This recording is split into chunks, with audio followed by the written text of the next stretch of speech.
Hey, good morning or good afternoon, everybody. I'm here with you with period 4. Period 4, I'd like to say hi to everybody. Yeah, okay, they're a little more energetic than period 2. They're a little bit more. So we're going to go over the even test review questions.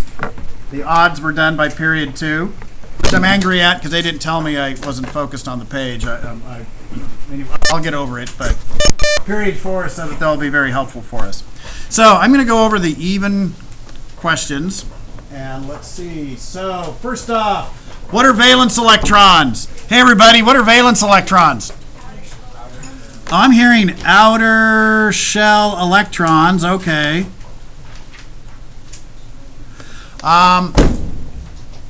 Beryllium. The element beryllium is in period 2. So how many shells does beryllium have? If it's in period 2, how many shells? Got 2 shells, because whatever period you're in, that's how many shells. And beryllium is in group 2. So how many valence electrons does it have? 2. So right away, without even knowing the total number of electrons for beryllium, we know it's in period 2, so it's got 2 shells. It's in group 2, so it has a valence electron of 2. So there we go. Let's see, number 4. What are ions? Hey, what are ions?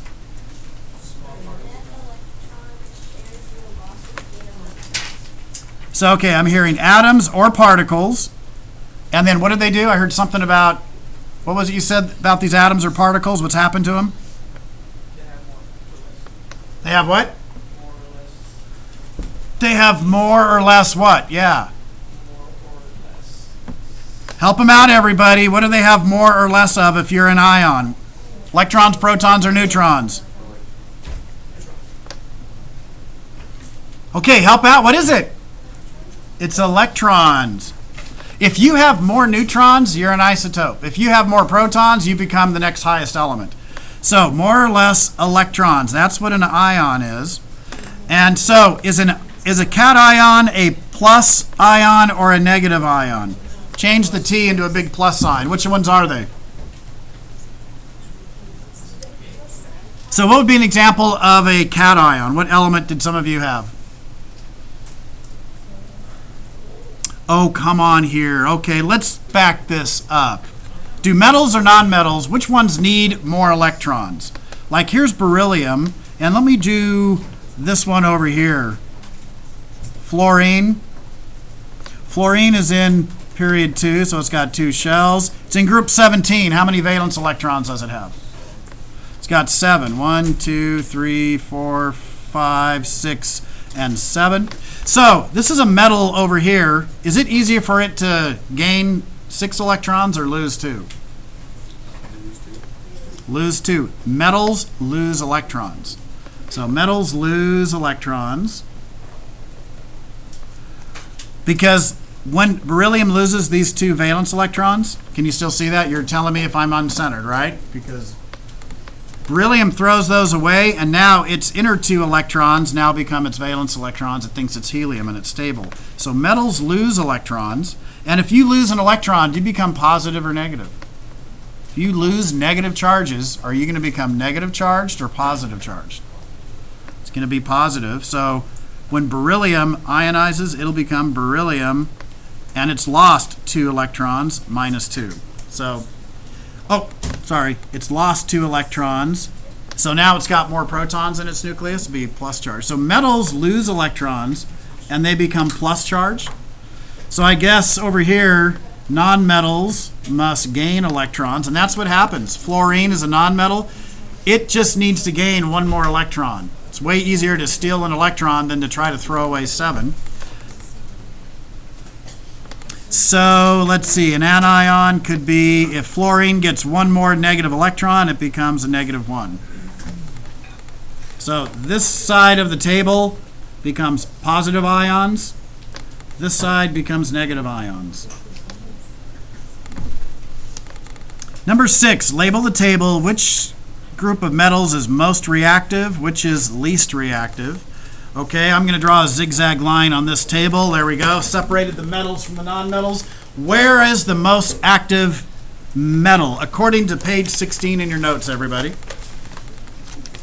Come on, page 16. If you're listening or out there in my classroom, what is the most reactive metals according to the little chart that you all have on there?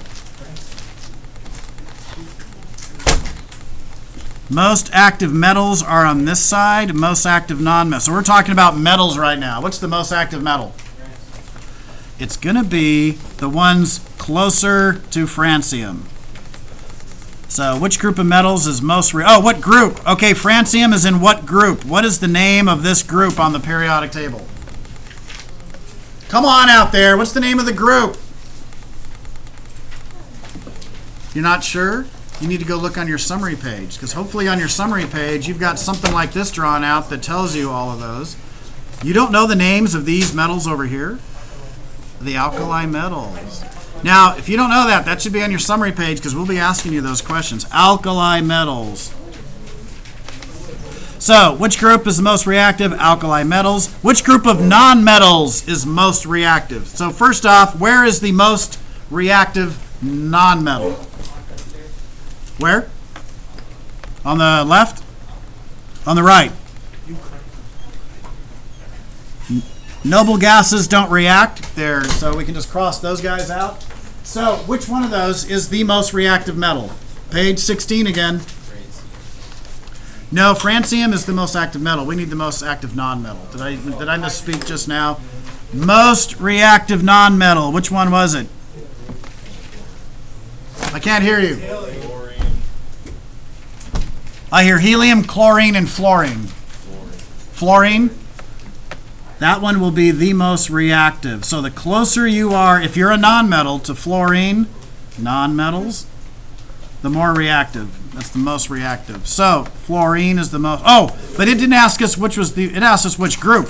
What's the name of the group that fluorine's in? What group is it in?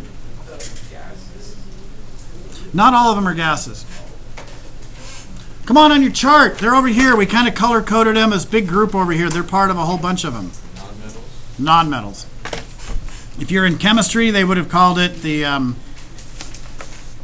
halogens, but it's just part of the non-metals. You're going to need to know the names of the groups, so make sure you know those.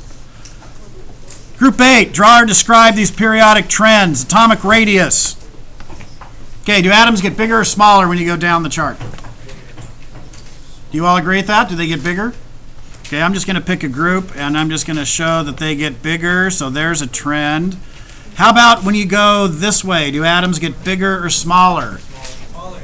Okay, they get smaller as you go that way, so atom size gets smaller. Label those size. How about react? We already talked about reactivity. The most reactive nonmetal, the most reactive metal, so we've already done that on this chart. Electronegativity.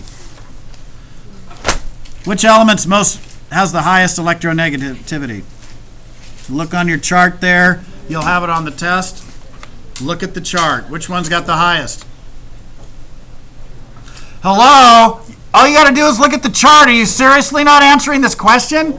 You just got to look at the chart. What is the biggest number on there? If you cannot answer that, that's tough. Oh, ouch. Okay. What did you get? Well, period 4 is not helping you, everybody, so I'll tell you, you look on this chart, make sure you can read this chart. You're not going to have it memorized. It'll be on the test. You need to know how to read it. Last chance to redeem yourself, period 4. I'm really feeling bad. What element has the highest electronegativity? 4? There's no element named 4. Fluorine. Fluorine. Is that what you're... Oh, okay. That's fluorine. And then the lower you get, the closer you get over there, the low. Okay, all right. So let's see. What are the trends for atomic size? We already. Oh, that's kind of a repeat. We already said that. They're right there. Sorry, didn't mean to repeat that. That was. As you go down a group, they get bigger. As you go, that's all it said. Oh, left to right, they get smaller. Okay, and we already did that. Number 12, what type of bond gives or takes electrons, ladies and gentlemen?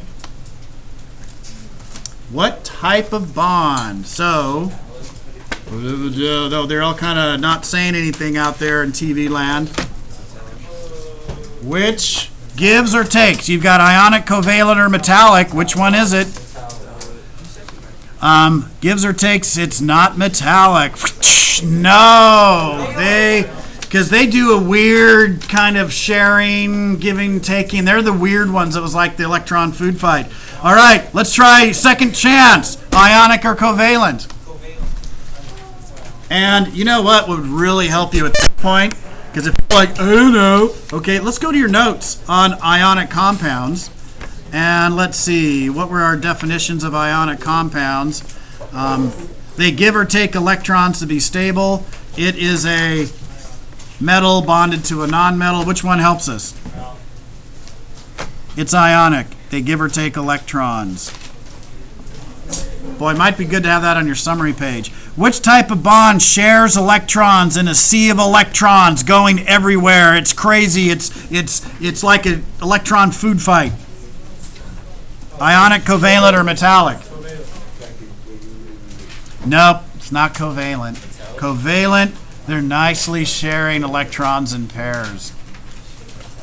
The metal heads are really kind of crazy. Yeah, it's going to be metallic. All right, number 16. So we kind of keep this in mind, that metal to metal is metallic, metal to nonmetal is ionic, and covalent is nonmetal to nonmetal. That would be very helpful to have. So, barium. Is barium a metal or a nonmetal? Find it on your periodic tables. It's over here somewhere. What is it, metal or nonmetal?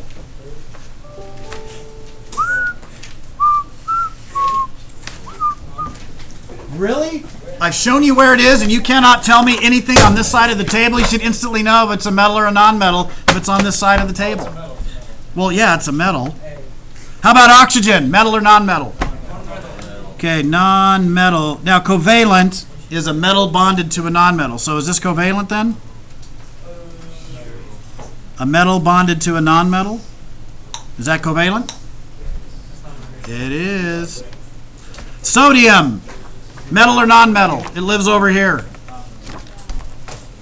So what is it? Sodium's over here. Metal or nonmetal?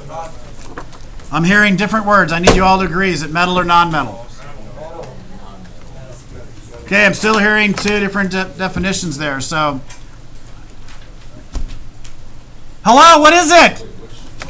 Right there, Na. It's on the left freaking side of the periodic freaking table. Do metals live here or nonmetals? And if you're not sure, you look and you go, hey, there's iron. I know that's a metal. And there's like copper metal wire. Yeah, okay. Metal. Oh my gosh, this is painful. Period 2, I'm sorry, I was mad at you. Okay, chlorine, metal or non-metal? It's a non-metal. So, is that ionic? Oh, is that covalent or not? Yes, it is. Let's see. If you've got a metal like sodium bonded to chlorine and non-metal, it's called ionic. Ooh, you better, group 6, you better put this on your summary page. Okay, there you go. Let's see. How about carbon, metal or non-metal? Non-metal. How about hydrogen? Non-metal. How about oxygen? Okay, those are all non-metals. What do we call it when non-metals bond together? That's one of the answers we're looking for. Carbon, metal or non-metal? Non-metal.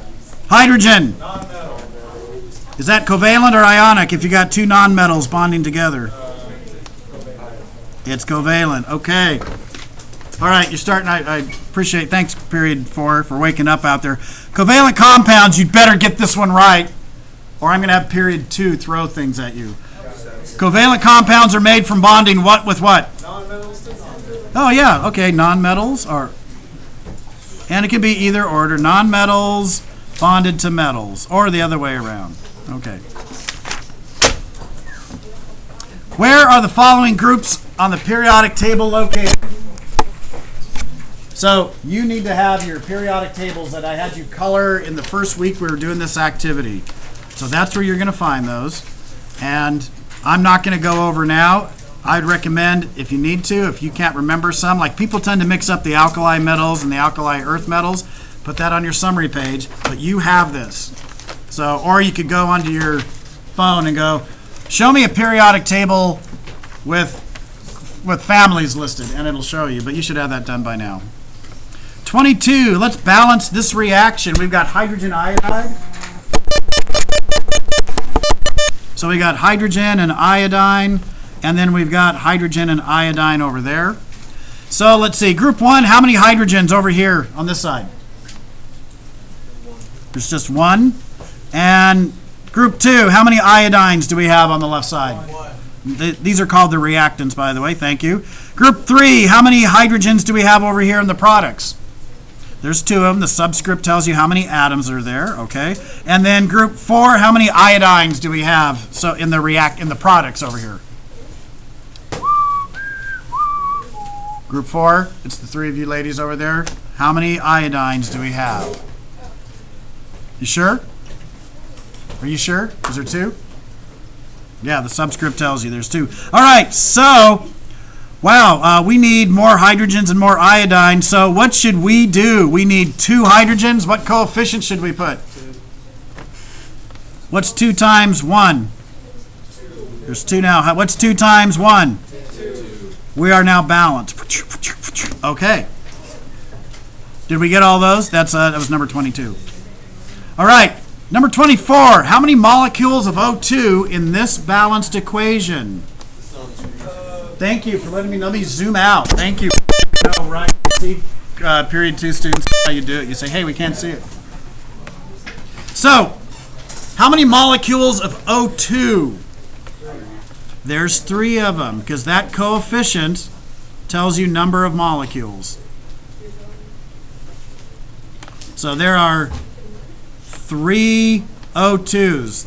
That's what that tells us. How many FEs are there, ladies and gentlemen? 4. There's 4 of them, because the coefficient tells us there's 4. And then how many molecules of rust do we have? Fe2O3.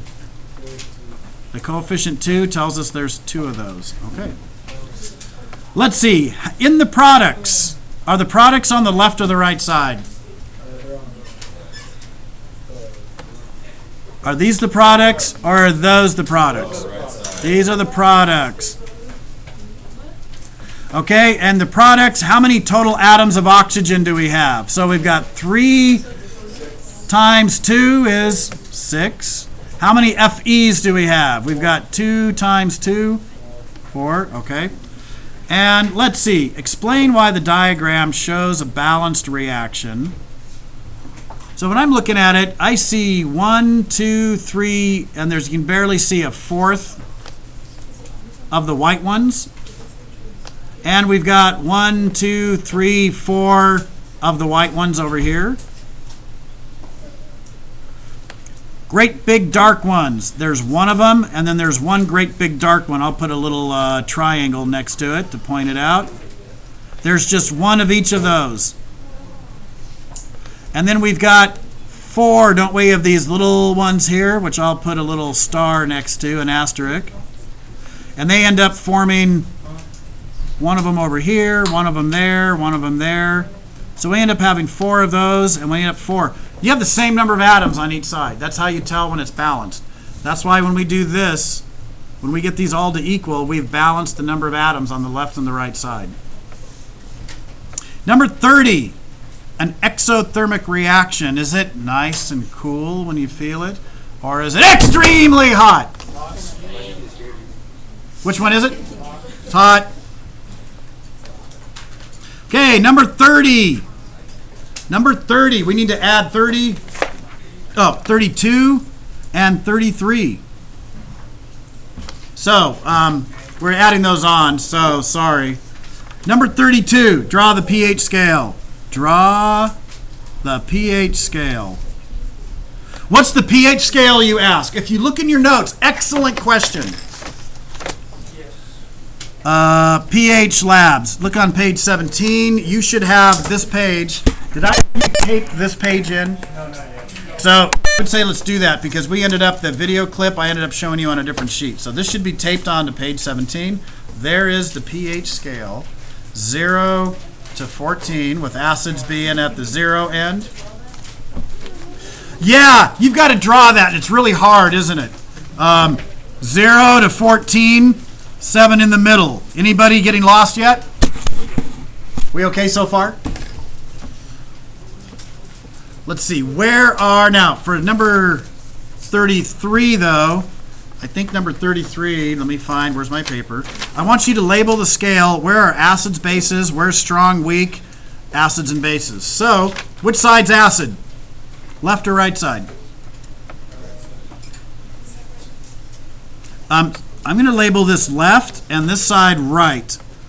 And you need to look on page 17. Which side is acid? Left. Okay, I've heard both. What is it? Final answer. I only hear one person. Don't answer anymore. What do you all say? Where are the acids? Put your cell phone away. You need to be focusing on this. Left side are acids. Okay, where's bases? Right side. Right here? Yes. No. What's 7? It's neutral. Neutral. How about over here? That's a base? Okay, where's the strong acid? Over here or over here? Over here. Over here. Is that left side? Left side. Strong. So I guess this must be weak. And then would this be, for bases, would this be a strong or a weak base as it's close to this? Weak base, strong. Okay, study and review. Make sure your summary pages are there. Say goodbye.